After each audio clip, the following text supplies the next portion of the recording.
Hello, on the screen is a summary of what I will go over in this video. Make sure to watch to the end so you don't miss anything.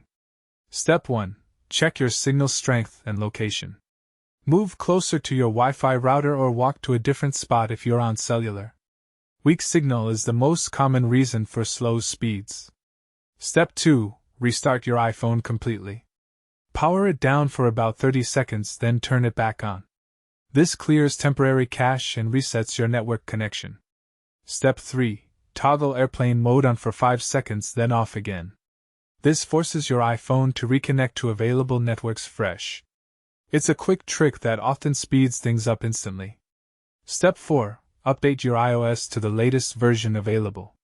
Slow internet performance is sometimes fixed by system updates that improve network stability. Go to Settings, General, and Software Update. Step 5. Reset your network settings entirely.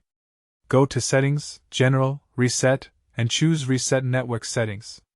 This removes all saved networks and resets everything to factory defaults, which often solves stubborn speed problems for good.